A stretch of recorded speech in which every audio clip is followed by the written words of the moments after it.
Mesdames et messieurs, bonsoir. Merci de nous préférer sur Espace TV. Bienvenue à toutes et à tous. Nous sommes à Bamako, donc au Mali, et dans le cadre des présidentielles qui doivent se tenir le 29 juillet prochain. Et nous recevons aujourd'hui plutôt Monsieur Nyankoro Samake reçoit Espace TV au QG de son parti politique. Il est ancien maire, il est également ancien ambassadeur de la République de Mali du côté de l'Inde. Il est aussi député. Monsieur Samake, bonsoir. Bonsoir. La présentation est juste, je ne me suis pas trompé. Je ne suis pas député. Non, je viens juste de quitter mon poste d'ambassadeur pour briguer la magistrature suprême. Alors la première question qui me taraude l'esprit, c'est de savoir, nous avons 24 candidats donc en course pour la conquête du palais de Koulouba. On aurait pu avoir plus de candidats que 24, mais certains ont fait le choix de créer des alliances, des coalitions pour soutenir d'autres candidats. Vous ne l'avez pas fait, pourtant vous avez été député, vous avez été ambassadeur sous IBK. Qu'est-ce qui motive votre candidature? D'abord, merci d'être venu à nous, au QG du Parti pour l'action civique et patriotique, où notre ambition, c'est qu'ensemble, tous les Maliens, nous reprenons le contrôle de notre destin commun. Nous sommes à une célébration de la démocratie au Mali en cette période électorale. Et la multitude de candidatures, c'est aussi de plusieurs options pour le peuple malien. C'est-à-dire que l'offre politique est grande et je crois que les Maliens vont pouvoir choisir entre cette multitude de candidats. C'est vrai, il y a des candidats qui ont opté pour la coalition. Et nous n'avons pas écarté cette option. Nous nous sommes dit qu'il y a un temps pour tout. Mais aussi, il ne faut pas t'associer avec tout le monde. Il faut t'associer avec des gens qui ont les mêmes visions, qui ont les mêmes vertus et les mêmes principes et valeurs. Et donc, nous avons dit qu'il y a un temps pour tout et qu'il ne faut pas y attendre que...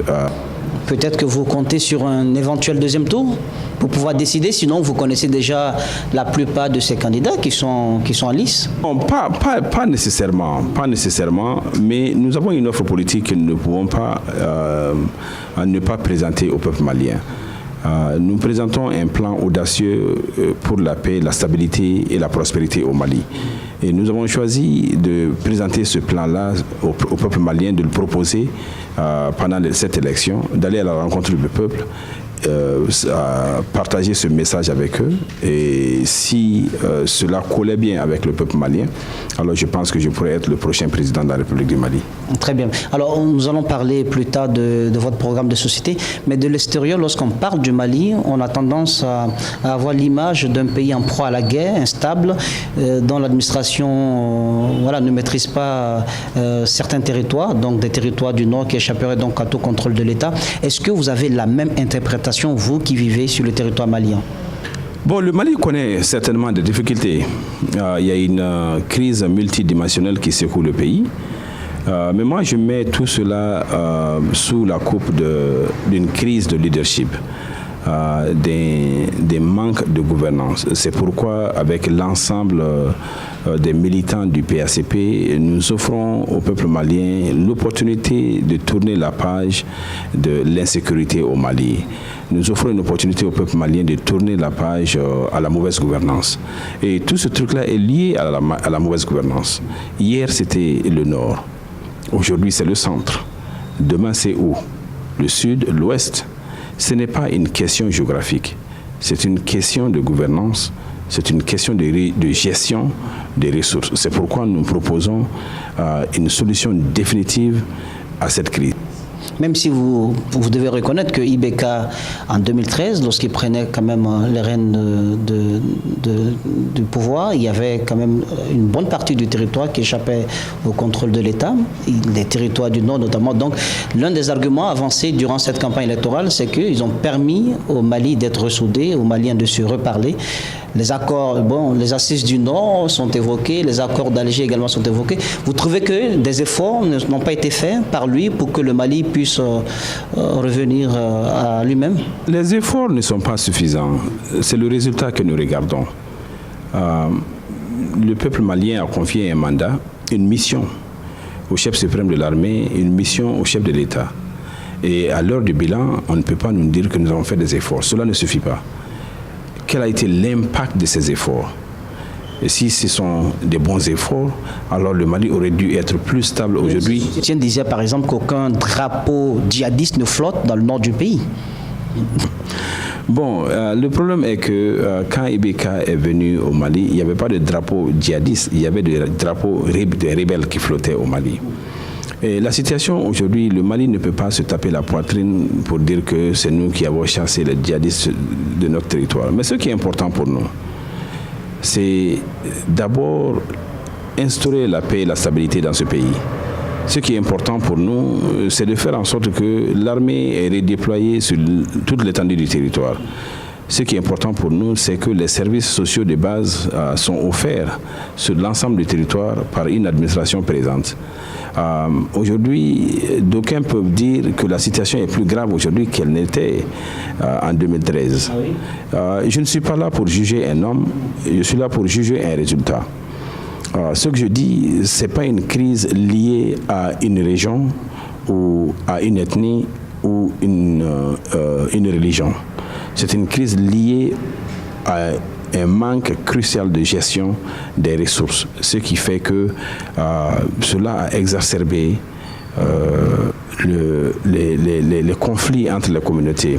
Quand l'État ne parvient pas à subvenir aux besoins des communautés, il y a un repli identitaire. Et ce repli identitaire, nous l'avons connu dans le nord et aujourd'hui le centre. Demain, c'est haut. C'est pourquoi il est urgent que le peuple malien décide que le leadership soit renouvelé, que nous changeons de cap pour que finalement, à travers mon leadership, nous puissions reprendre le contrôle de notre destin commun. Alors, il y a aussi un sujet qui est d'actualité, ce sont ces conflits communautaires vers Mopti, au centre un peu du pays. L'État malien n'en parle pas assez, mais quelle analyse vous en faites? Quelles sont les origines de ces affrontements? Puisqu'une bonne partie de la communauté Peul, d'ailleurs, qui est un peu répandue dans la sous-région, estime qu'il y a un véritable laisser-aller et qu'elle est la proie de toutes les attaques. Je vais me répéter là-dessus parce que je crois l'avoir déjà dit. Vous pensez donc que c'est un abandon, ces populations se sentent marginalisées? Ce n'est pas qu'une communauté s'est marginalisée, c'est que les tenants du pouvoir aujourd'hui ont failli aux promesses de stabilité, ont failli à la promesse d'emploi décent à la jeunesse malienne. Mais le plus important pour nous, c'est que partout au Mali, je l'ai dit, le Sud est toujours vulnérable à ce repli identitaire. L'Ouest est vulnérable à ce repli identitaire. Alors il est urgent aujourd'hui que nous prenions des mesures idoines, des mesures plutôt extraordinaires, et que ce régime n'a pas pu mettre en place. D'abord, les gens courent vers l'extérieur pour aller chercher des solutions aux problèmes endogènes. La solution existe ici, seulement au Mali, et nous pouvons avoir bénéficié de l'aide d'autres, mais la solution, on ne peut que la chercher avec le peuple malien. Donc pour cela, je dis, les tenants du pouvoir ont failli. Les tenants du pouvoir n'ont pas pu tenir les promesses de stabilité, ils n'ont pas pu tenir les promesses de prospérité pour le peuple malien. Alors il est temps que nous les sévrons des mabelles de l'État qu'ils ont utilisées à leur propre fin plutôt que d'améliorer les conditions de vie des Maliens. Voilà, donc on dirait que lorsqu'on est dans l'opposition ou qu'on est dans une course pour la conquête du pouvoir, la critique est aisée, mais vous, à sa place, à la place d'Ibeka, si le peuple malien vous fait confiance, qu'est-ce que vous ferez concrètement pour que ces territoires n'échappent pas au contrôle de l'État? Pourquoi je suis candidat d'ailleurs? Quand je suis au pouvoir, je dis bien quand je suis au pouvoir, quand le peuple malien va s'investir et regarder le parcours des candidats, vous verrez que je ne suis pas un candidat ordinaire. Je sors du lot parce que j'ai un parcours qui l'indique. Et j'ai toujours œuvré pour évaluer les besoins des populations et trouver des solutions et mobiliser les ressources pour les réaliser, même sans le pouvoir public.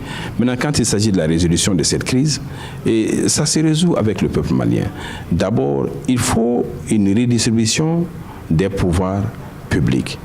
Mais tout cela est lié d'abord à l'application et à la mise en œuvre de l'accord de paix qui a été signé par toutes les parties prenantes. Mais que l'accord d'Algérie, que le président de la République et son régime n'ont pas pu appliquer ou mettre en œuvre. Simplement parce que le président n'a pas avec lui et derrière lui le peuple malien. comment aller avec le peuple à la résolution? Quand même, pour quelqu'un qui a été élu en 2013 avec 77% des voix. Heureusement, mais malheureusement, il a aussi rapidement érodé cette confiance-là en s'attaquant à son propre confort que de résoudre les problèmes que nous connaissons aujourd'hui. Je ne suis pas du genre à critiquer inutilement. Je suis du genre à regarder les résultats. Est-ce que c'est une question d'homme? Est-ce que c'est une question d'homme parce qu'il a quand même changé 4 fois de Premier ministre, il est à son 5e maintenant. Ce changement... Pour appliquer la vision qu'il a pour le Mali. Il ne peut pas blâmer son échec sur les autres. Le peuple malien n'a pas donné mandat à des premiers ministres. C'est le président de la République qui a demandé le suffrage du peuple malien sur la base d'un résultat. Et ce résultat n'est pas acquis et il doit être honnête et dire au peuple malien, j'ai pas pu réaliser les promesses que j'ai faites, alors aujourd'hui je me mets de côté. Voilà un président auquel le Mali a tout donné. Il a été ambassadeur, ministre, premier ministre, président de l'Assemblée nationale, président de la République. Qu'est-ce qu'il n'a pas eu dans ce pays? Vous pensez qu'il n'a pas rendu tout ça au Mali? Absolument pas. Absolument pas. Il a fait de son mieux, mais ça n'a pas suffi. Qui est content de l'état actuel de ce pays? Qui souhaiterait que son pays soit dans ce même état aujourd'hui? C'est cette réalité qui me révolte, qui fait que je suis candidat parce que je peux résoudre ce problème-là en me focalisant d'abord sur le peuple malien, en prenant le peuple malien comme soutien. C'est à ce prix seulement que la communauté internationale et tout autre partenaire peut nous respecter. Et comment est-ce qu'on peut s'arroger le soutien indéfectible de son peuple? C'est par un leadership vertueux. C'est en mettant le peuple devant et au centre de toute la politique publique. Cela a manqué pendant les 5 dernières années. Il a tendu tout de même la main à certains groupes armés, il a fait le déplacement, et même pour la sécurisation du processus électoral, nous nous sommes rendus au ministère de la Sécurité, et le dispositif des 30 000 hommes qui seront déployés, on compte quand même des hommes issus des groupes armés. C'est pas n'importe quoi, c'est un signe aussi de main tendue. Bon, signe de main tendue à 1 mois de la fin de ton régime, nous pouvons l'applaudir pour cela. Si certains pensent que c'est l'objectif qu'on lui avait assigné, tant mieux. Mais la réalité est que le peuple malien a faim. La réalité est que les jeunes... La faim ou... Nous n'avons pas mangé. Absolument. La faim est en train de ravager les populations maliennes à l'intérieur du pays. Les jeunes maliens ne travaillent plus et sont forcés d'aller affronter la Méditerranée ou le désert du Sahara. Et donc, nous nous trouvons face à une situation de mauvais résultats. Et qu'on l'admette, nous ne sommes pas là contre quelqu'un. Peut-être que si les autres acteurs jouaient franc jeu vis-à-vis du régime, il aurait pu parvenir à des résultats meilleurs. Il peut s'arroger toutes les excuses et vous pouvez l'aider avec toutes les excuses que vous voulez. Mais la réalité est que, regardons les résultats. Un chef ne s'assoit pas pour se lamenter. Si. Non, il faut inspirer ton peuple. Il faut pouvoir s'arroger le soutien indéfectible de ton peuple. Il faut proposer et se comporter en cela. Parce qu'il y a manque de crédibilité, il y a manque de confiance du peuple envers son leader. Et c'est ce qui fait qu'aujourd'hui, même quand IBK et son régime proposent des choses qui vont dans le sens du bien pour le peuple, nous en doutons. Parce qu'il n'a pas commencé là. Ceux qui ont servi, serviront. Ceux qui s'en sont servis, s'en serviront. Au grand stade de Bamako, tout de même, la mobilisation que nous avons vue contraste un peu avec ce que vous nous dites aujourd'hui. Le nombre de personnes mobilisées au grand stade, c'est incroyable, c'est phénoménal pour quelqu'un qui n'est pas en phase avec son peuple. C'est un spectacle. C'est un spectacle. Ce n'est autre chose que cela. Attendons. Le spectacle était de très bon goût. Absolument. Avec tous les moyens de l'État investis pour payer les gens à aller remplir un stade, ça impressionne certains, mais ça ne m'impressionne pas. Ça n'impressionne pas le peuple malien. L'objectif, c'est d'aller à cette élection et le peuple malien choisira. au lendemain du 29 juillet, vous nous direz si le plein du stade a suffi pour élire la vieille garde, que ce soit Soumaïla Cissé, que ce soit Ibrahim Boubacar Keïta. Les deux hommes qui sont au pouvoir les 30 dernières années ont atteint leurs limites. Il faut qu'on renouvelle la classe politique. Et aujourd'hui, ils peuvent crier autant qu'ils veulent. Ils ne sont plus en phase avec les réalités de ce pays. 65% duquel est beaucoup plus jeune. Ils sont en train de prendre des décisions pour le futur qu'ils ne verront pas eux-mêmes. Donc vous êtes contre la bipolarisation de la scène politique malienne, parce que beaucoup pensent que s'il y a deuxième tour, ce sont ces deux ténors-là qui vont devoir s'affronter. Vous savez, les statistiques sont une science. Nous avons vu quand les gens ont déclaré que Donald Trump ne gagnerait pas, tous les pronostics étaient contre Trump. Aujourd'hui, les gens s'estiment, on utilise les pouvoirs d'État, on utilise les ressources de l'État pour faire un spectacle, monter un spectacle. Cela n'est pas nécessairement la vraie indication de l'attitude du peuple. La vraie attitude du peuple malien, nous le saurons que le soir du 29 juillet. Alors, tout ce que vous dites aujourd'hui, c'est bien beau, mais vous avez été ambassadeur. Sous Ibeka. C'est lui qui vous a fait ambassadeur du côté de l'Inde. Oui, même s'il y a longtemps, mais c'est lui qui l'a fait. Il n'y a même pas longtemps. Je viens juste de quitter mon poste d'ambassadeur. En étant ambassadeur, est-ce que vous aviez ce même sens critique de la gestion de Ibeka? Parce que comme le... Pas mon rôle en tant qu'ambassadeur de critiquer le gouvernement d'Ibeka. Mon parti politique a toujours pris cette position. Je peux vous donner peut-être une information que vous ne disposez pas. J'étais candidat à l'élection présidentielle. Votre parti est antérieur donc à votre nomination à ce poste-là? Je vous en prie. Votre parti est antérieur à cette nomination? Candidat en 2013 au nom de mon parti contre Ibrahim Boubacar Keïta. Et au lendemain du premier tour, c'était Ibeka et Soumaïla au deuxième tour. Et ils ont tous sollicité mon vote.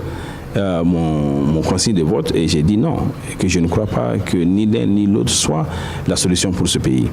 Et en dépit de cela, je le remercie et avec sincérité et toute ma gratitude pour la confiance qu'il m'a accordée. En voyant mon talent et ma capacité de servir ce pays, il m'a nommé comme ambassadeur pour aller servir le Mali. Et je l'ai fait avec abnégation.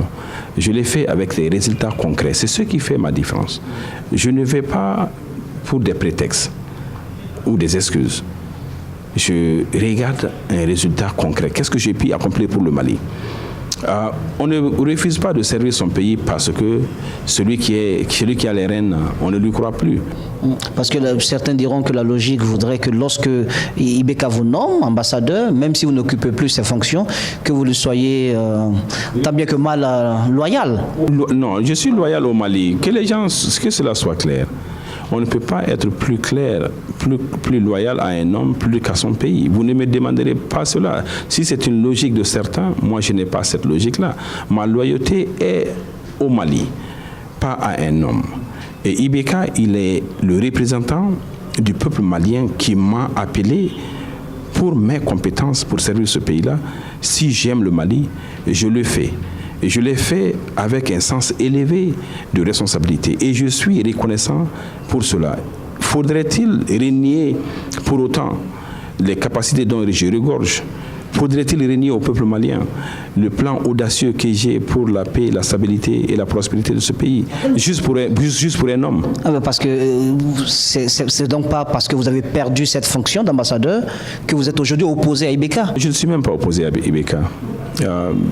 C'est votre adversaire politique, quoi qu'il en soit. Non, c'est pas un adversaire. Moi, je suis à la conquête du pouvoir. Il ne s'agit pas d'Ibeka. Ce n'est pas une question d'homme. C'est une question de servir son pays. Et j'ai cette ambition. Et je ne vais pas mettre ça à côté juste pour plaire à un homme ou juste pour gratitude. On est reconnaissant à un homme. c'est le service de la nation. Et quand on a des capacités qu'on voudrait proposer au peuple malien, et c'est ce que je fais aujourd'hui, j'ai des capacités uniques pour sortir le Mali de cette crise. Faudrait-il abandonner le peuple malien par loyauté à un homme? Je pense que la réponse, nous la connaissons tous. Alors, pourquoi est-ce que le peuple du Mali doit vous faire confiance? Qu'est-ce que votre parti, qu'est-ce que le Parti de l'Action civique et patriotique a à proposer et qui soit différent du programme de société des autres candidats? Je viens de le dire, nous portons, c'est l'homme qui porte le projet. Beaucoup de candidats ont proposé de très bons projets par le passé et quand ils ont été élus, ils n'ont pas pu porter ces projets-là. J'ai dit aux Maliens qu'il faut regarder le parcours de tous les candidats. Qu'est-ce qu'ils ont accompli pour ce pays avant? Qu'est-ce qu'ils ont pu faire avant d'accéder au pouvoir dans ce pays? Qu'est-ce qu'ils ont pu faire pour leur communauté? Qu'est-ce qu'ils ont pu faire pour toute la patrie avant d'accéder au pouvoir et aux ressources publiques? Pour cela, il n'y a pas un seul candidat aujourd'hui au Mali qui puisse se mesurer à ma capacité de servir le Mali avant d'avoir accès.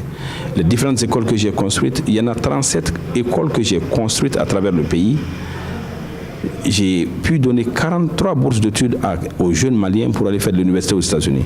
En plus, j'ai donné 17 bourses pour des enfants maliens pour aller faire le lycée aux États-Unis. Tout ça avant toute fonction publique? Pas toute fonction publique. Chaque bourse coûte 25 millions de francs CFA pour le lycée et pour 3 ans. 75 millions multipliés par 17 enfants. Chaque année, j'ai amené 100 à 150 docteurs, médecins américains pour venir soigner les gens gratuitement ici. Les gens venaient jusque de la Guinée pour se soigner à Ouelessebou, dans ma commune, où j'étais maire. Les gens venaient de Bamako, de Koulikoro, de Sikasso. Le mois de décembre dernier, dans ma commune rurale de Ouelessebou, il y a eu pour la première fois sur l'ensemble du territoire moyen les premières implantations de cornées où nous avons amené des organes des États-Unis pour implanter les yeux de 10 enfants qui n'avaient jamais vu de leur vie. Quand j'étais à Sévaré l'autre jour, il y a une femme en 2013 qui est venue à moi. C'est vous, monsieur Samake? J'ai dit oui. C'est vous, le maire de Ouelessebou, qui a amené des docteurs américains? Et je dis absolument. Il dit l'enfant que j'ai à mes côtés, c'est ton enfant. J'ai dit comment ça? Il dit les docteurs que vous amenez. Après 13 ans de mariage, j'ai failli divorcer pour n'avoir pas eu d'enfant. Avec l'aide de ce médecin, aujourd'hui j'ai ce garçon-là. Je vous en remercie. C'est ce qui m'encourage à servir ce pays. J'ai été aux États-Unis pendant des années. J'ai vécu dans un confort que j'ai choisi d'abandonner pour venir servir dans ma zone rurale comme maire, parce que je dois tout au Mali. Et c'est pour cette raison que je continue ce combat-là pour que chaque Malien ait accès à de meilleures conditions de vie, pour que chaque Malien ait accès à l'école, à la santé, pour que aussi les agriculteurs maliens puissent avoir des tracteurs. Récemment, j'ai donné 5 tracteurs à 5 villages différents. Et cela en illustration de mon programme audacieux où j'entends offrir 5 tracteurs par commune du Mali. Le pilier donc de votre programme, c'est l'agriculture? L'agriculture est l'un des piliers de mon plan. Il y a l'industrialisation parce que j'entends augmenter significativement la productivité au Mali. Et il faut l'industrialiser aussi, il faut transformer ces produits-là. L'irrigation et la mécanisation de l'agriculture font partie de ce plan audacieux. Mais aussi, oui, absolument, mais aussi l'éducation, absolument. Le monde rural, la jeunesse et la femme et la diaspora malienne constituent les cibles prestigieuses de mon plan audacieux. Parce que avec la jeunesse malienne, nous pouvons contribuer à élever ce pays-là et faire du Mali un pays envié par le reste du monde et surtout par le reste de l'Afrique. Et donc, il y a les potentialités. Le Mali regorge de ressources. Mais malheureusement, ces ressources n'ont pas été utilisées pour le bonheur du plus grand nombre. La misère de la grande majorité, c'est ce qui m'a interpellé à quitter mon confort pour venir ici sur le terrain, trimer avec le peuple, trouver des solutions aux problèmes. C'est ce qui a fait que le président a vu mes talents. Il a choisi de me nommer comme ambassadeur. Je l'ai respecté, je l'ai pris avec respect et je suis reconnaissant pour tout cela. Mais Dieu seul sait Ce que vous avez pu apporter. Ce que j'ai pu apporter et ce que je peux apporter aussi au peuple malien. C'est pourquoi je suis venu offrir cette opportunité de servir et de transformer mon pays. On entend dans la rue certains dire qu'ils ont besoin de candidats main propre. Vous en êtes un? Absolument. Absolument, puisque je n'ai même jamais servi dans le gouvernement. J'ai été ambassadeur, j'ai été maire. Aucun scandale financier n'a jamais été connu après moi. J'ai servi avec la plus grande intégrité. C'est pourquoi j'offre au Mali aujourd'hui un leadership avec intégrité. La seule façon pour un président de se faire suivre par son peuple, c'est l'intégrité. Et c'est cela que j'offre au peuple malien, un sens élevé de service. Dès lors qu'un président puisse offrir au peuple malien un leadership avec intégrité, le peuple sera derrière lui pour résoudre les grands défis que connaît ce pays aujourd'hui. Un mot sur la justice dans votre programme de société? La justice, il faut qu'elle soit indépendante. Mais le plus important, c'est qu'il faut que le coût du crime soit plus élevé que le bénéfice du crime. L'être humain, par nature, est à la recherche du profit. Et quand le coût de brûler un feu rouge, est moins élevé que son bénéfice, nous sommes tentés de le faire. Les Maliens qui violent régulièrement les lois, quand ils vont dans des pays où les lois sont respectées, ils respectent, ils s'y mettent. Donc il faut réellement donner des muscles à la loi. Faire en sorte que chaque citoyen malien se sente égal devant la loi. Et cela, je l'impose, je l'ai vécu, je sais de quoi je parle. Après avoir vécu à l'étranger pendant des années, je sais ce que cela veut dire donner force à la loi. Merci beaucoup, Monsieur Samaké. Vous avez peut-être un message à l'endroit de ces téléspectateurs qui nous suivent. Nous avons aussi une forte communauté malienne du côté de la Guinée. Compatriotes maliens qui vous trouvez en Guinée, toutes mes salutations chaleureuses, parce que vous vous trouvez dans l'autre poumon du grand corps que le Mali et la Guinée partagent. C'est avec réel plaisir que je m'adresse à vous aujourd'hui pour demander votre soutien pour un leadership vertueux, pour demander votre soutien pour le seul candidat qui a un parcours honorable et qui a fait le plus pour le Mali. Et pour cela, pour que nous puissions sortir le Mali de cette crise récurrente, je demande et je sollicite votre vote. Je m'appelle Nyankoro Yesamaké et je compte beaucoup sur notre diaspora en Guinée. Chers téléspectateurs, c'en est fini pour cet entretien. Merci de l'avoir suivi. Je vous retrouve très prochainement avec notre candidat. D'ici là, passez une agréable soirée sur Espace TV, la télé d'une autre planète.